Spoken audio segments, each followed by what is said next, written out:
Olá, seja muito bem-vindo. Nós estamos ao vivo, são 11 horas pelo horário de Brasília e a partir de agora você acompanha comigo as notícias do Brasil e do mundo desta segunda-feira. E eu vou começar essa edição falando de combustíveis. O governo federal se reúne hoje com a Petrobras para discutir os preços dos combustíveis. O encontro vai avaliar a volta da cobrança dos tributos federais no valor, que está prevista a partir de quarta-feira.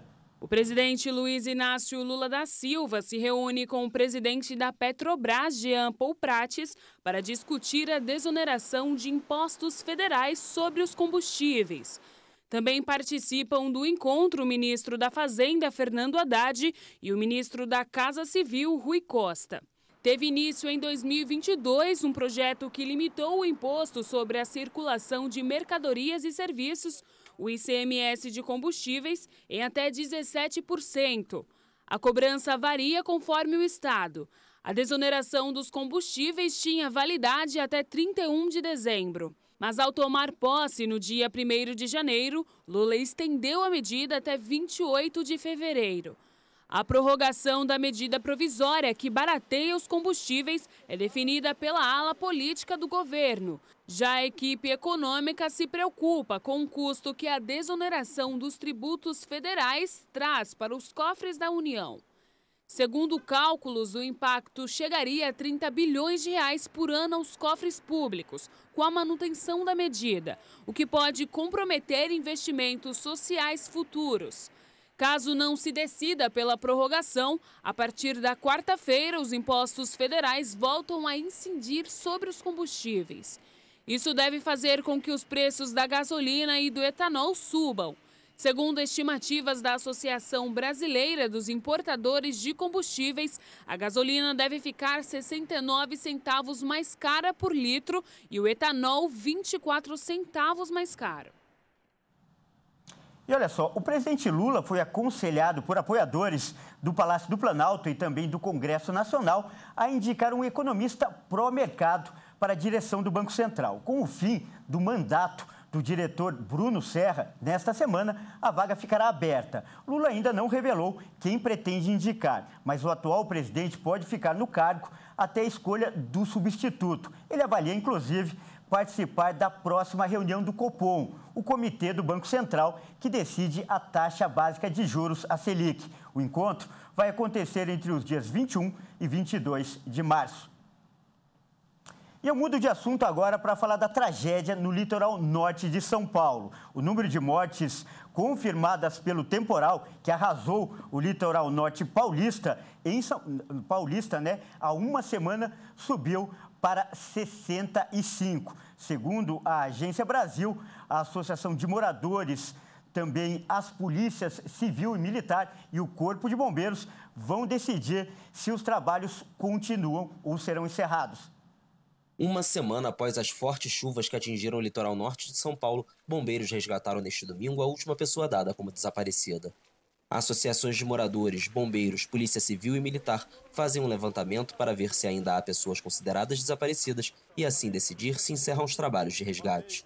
Foram mais de 680 milímetros de chuva em um período de 24 horas no último fim de semana, mais que o dobro do esperado para todo o mês e o maior volume acumulado em um dia que se tem registro no país. Segundo um balanço oficial, mais de 2.400 pessoas seguem desalojadas. O governador de São Paulo, Tarcísio de Freitas, admitiu que o sistema de alerta à população por SMS não foi suficiente para evitar a tragédia e anunciou a instalação de sirenes em áreas de risco. A construção de casas para os desabrigados também foi confirmada. Segundo especialistas, eventos extremos como este são causados pela combinação dos efeitos da mudança climática com a urbanização desordenada. Cerca de 9,5 milhões de pessoas vivem em áreas de risco no Brasil, sujeitas a deslizamentos e inundações.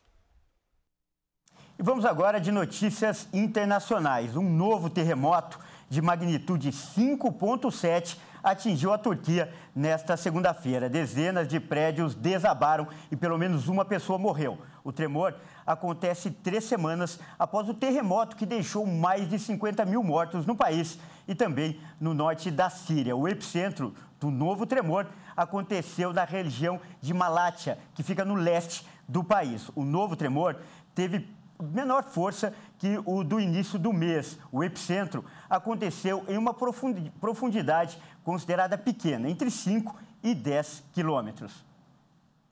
E ainda falando de notícias internacionais, mais de 60 pessoas morreram após o naufrágio de uma embarcação na costa da Itália, na região de Calábria. A embarcação transportava migrantes que tentavam entrar no país de maneira irregular. A guarda costeira relatou 80 resgates após o navio se chocar contra rochas a alguns metros da costa. Equipes de resgate disseram que a embarcação transportava mais de 120 pessoas. O Corpo de Bombeiros afirmou que eram mais de 200. A Itália é um dos principais destinos para os demandantes de asilo que viajam do norte da África para a Europa. De acordo com o Ministério do Interior, quase 14 mil migrantes entraram na Itália desde o início do ano, contra 5.200 no mesmo período do ano passado. O naufrágio acontece poucos dias após a aprovação de uma polêmica lei sobre o resgate de migrantes no mar. A legislação obriga os navios humanitários a fazer apenas um resgate por saída, o que, segundo críticos, aumenta o risco de mortes no Mediterrâneo Central, área considerada a travessia mais perigosa do mundo para os migrantes. A primeira-ministra Giorgia Meloni chegou ao poder em outubro com uma coalizão que prometeu a redução de entrada de migrantes no país. No Twitter, a presidente da Comissão Europeia, Ursula von der Leyen, lamentou o episódio e pediu que sejam redobrados os esforços em cima do Pacto sobre as Migrações e Asilo e sobre o Plano de Ação para o Mediterrâneo Central. E um voo de um foguete da SpaceX para a Estação Internacional Espacial precisou ser cancelado nesta segunda-feira devido a um problema nos sistemas. Se as falhas forem resolvidas, a nave deve decolar ainda nesta semana com novos tripulantes. A partida estava marcada para a madrugada desta segunda-feira no Centro Espacial Kennedy, no estado americano da Flórida, com uma tripulação multicultural, a Crew 6, a sexta a viajar para a ISS em uma missão de rodízio regular efetuada pela SpaceX. A cápsula deveria se acoplar à ISS depois de uma viagem de um dia.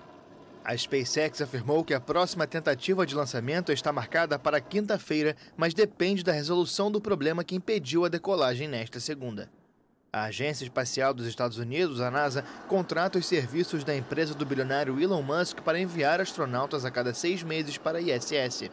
O local recebe experimentos científicos e os astronautas são responsáveis pela manutenção da estação, que tem uma tripulação há mais de 22 anos. A Crew 6 vai substituir os 4 integrantes da equipe anterior, que chegaram à ISS em outubro de 2022. Bom, essa edição fica por aqui. Muito obrigado pela sua companhia e olha só, continue ligado em nossa programação, porque às 13 horas eu volto junto com a Daniela Paris e mais notícias para você. Até mais!